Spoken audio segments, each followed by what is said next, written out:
Hello everyone, welcome to Straight Drive Cricket Channel. So 5 times champions Mumbai Indians ఈ mini ఆక్షన్లో వెళ్తుందంటే maybe వాళ్ళు ఏమీ స్ట్రాటజీస్తో పోరు, ఎందుకంటే వాళ్ళకి అంత అవసరం లేదు. వాళ్ళు మినీ ఆక్షన్కు ముందే కొంచెం తెలివిగా ట్రేడ్ చేసుకున్నారు కావాల్సిన ప్లేయర్స్ని, మేబీ వాళ్ళు మినీ ఆక్షన్లో దొరుకుతారో లేదని. సో వాళ్ళ దగ్గర రిమైనింగ్ పర్సన్ ఎంత ఉంది, మనకి 2.75 crores ఉంది. 2.75 crores కూడా ఏమి మనకి ఆక్షన్లో వాళ్ళు వెళ్ళి కూర్చుని బిడ్ చేసే అంత ఛాన్స్ ఉండదు, ఎందుకంటే ఆ 2.75 crores ఎవరు వస్తారు, బిగ్ నేమ్స్ ఏమి రావు.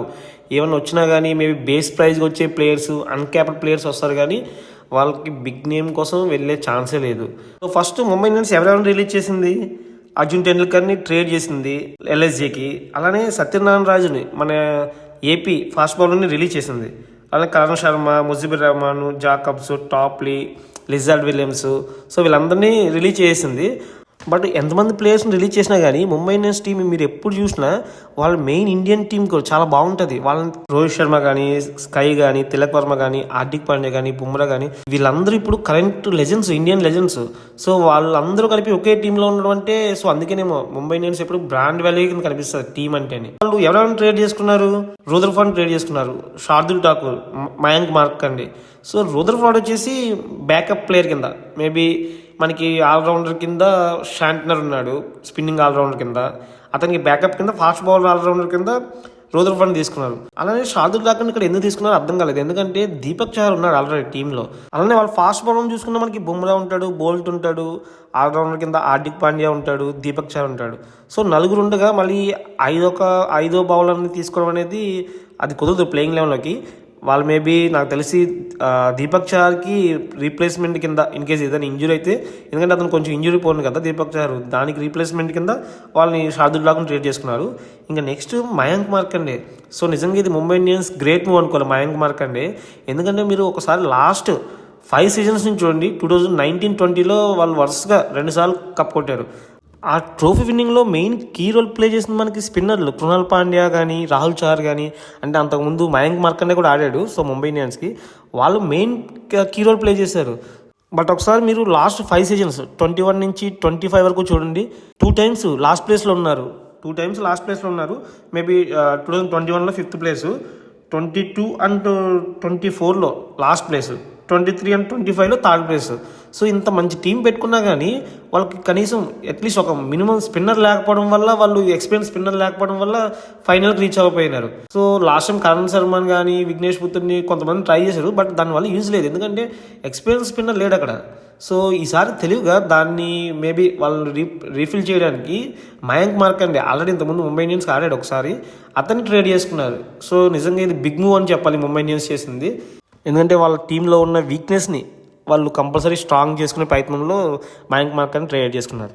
బట్ వాళ్ళు ప్రతి ఆక్షన్లో కూడా ఒక ట్రేడ్ మార్క్ చూపిస్తారు, ఒక యంగ్ ప్లేయర్ని తీసుకుని వాళ్ళని ఇంప్రూవ్ చేసి ఒక బిగ్ ప్లేయర్ కింద తయారు చేయడం ముంబై ఇండియన్స్కి ఎప్పటి నుంచి వస్తుంది. మీరు చూడండి, రోహిత్ శర్మ అలానే ఉన్నాడు, నెక్స్ట్ బుమ్రా, హార్దిక్ పాండ్యా కానీ, కృణాల్ పాండ్యా కానీ, ఇషాన్ కిషన్ కానీ, మొన్న వచ్చిన తిలక్ వర్మ, వీళ్ళందరూ చూడండి వాళ్ళు అసలు టీంలోకి వచ్చినప్పటికీ ఎవరికి తెలియదు. సో ఇప్పుడు వాళ్ళు బిగ్ ప్లేయర్స్ అయ్యారు. సో అలా ఈసారి కూడా మేబీ ఎవరి కోసం అన్న యంగ్ ప్లేయర్స్ కోసం వెళ్ళే ఛాన్స్ ఉంది.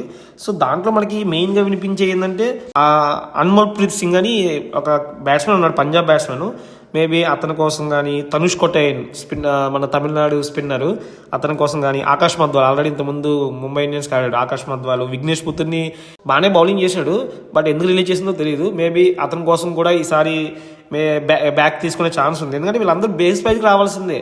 లేకపోతే ఇంకో ఛాన్స్ ఉంది, మాకు 5 players వద్దు, మేము ఒక 2 players తీసుకుని రిమైనింగ్ 3 slots అట్లా ఖాళీగా వదిలేస్తామంటే 1 or 2 బిగ్ ప్లేయర్స్కి వెళ్ళే ఛాన్స్ ఉంది.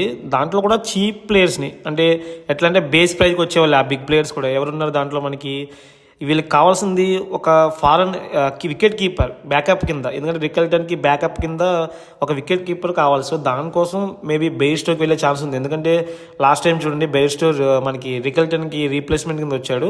సో మేబీ అతని కోసం వెళ్ళే ఛాన్స్ ఉంది. అలానే ఒక ఫారెన్ ఫాస్ట్ బౌలర్ కోసం వెళ్ళే ఛాన్స్ ఉంది. మనకి ఫారెన్ ఫాస్ట్ బౌలర్స్ 2 crores వచ్చే వాళ్ళు ఎవ్వరు లేరు. మేబీ వచ్చినా కానీ వాళ్ళు అన్కేపబుల్ ప్లేయర్స్ వస్తారు. సో వాళ్ళ కోసం వెళ్ళే ఛాన్స్ లేదు. ఇన్ కేస్ వెళ్తే బెయిస్టో కోసం వెళ్ళే ఛాన్స్ ఉంది ముంబై ఇండియన్స్ అంతే. బట్ పృథ్వీ షా కోసం వెళ్ళే ఛాన్స్ ఉందంటున్నారు. పృథ్వీ షా పెట్టుకున్నా కానీ వీళ్ళు ఎక్కడ ఆడిపిస్తారు పృథ్వీ షాని? వాళ్ళ బ్యాటింగ్ లైనప్ చూడండి ఎంత సాలిడ్గా ఉందో. మనకి ఓపెనర్లుగా రోహిత్ అండ్ రికల్టన్ ఉంటారు. 3-4లో స్కై, తిలక్ వర్మ, 5లో జాక్స్ ఉంటాడు. ఇంకా ఫినిషర్గా మనకి హార్దిక్ పాండ్యా, అమన్దీర్ ఉన్నారు. సో ఇంకెక్కడ ఖాళీ ఉంది? పృథ్వీ షా కోసం మిగతా టీమ్స్ వెళ్తాయి కంపల్సరీ. అతనైతే అన్సోడ్ అయ్యే ఛాన్సే లేదు. ఈ ముంబై ఇండియన్స్ సిచ్యువేషన్ మినీ ఆక్షన్లో no strategies just for entertainment అన్నట్టు ఉంటారా ఆక్షన్లో, లేదా ఎప్పట్లానే వాళ్ళ ట్రేడ్ మార్క్ చూపించి ఒక యంగ్ ప్లేయర్ని తీసుకుని అతన్ని షైన్ చేసే యోచనలో ఉంటారనేది మనం ఆక్షన్ వరకు వెయిట్ చేయాలి. సో ఇది ఈ వీడియో కనుక మీకు నచ్చితే లైక్ కొట్టండి, షేర్ చేయండి. అలానే మరిన్ని ఇలాంటి వీడియోల కోసం నా ఛానల్ని సబ్స్క్రైబ్ చేసుకోండి.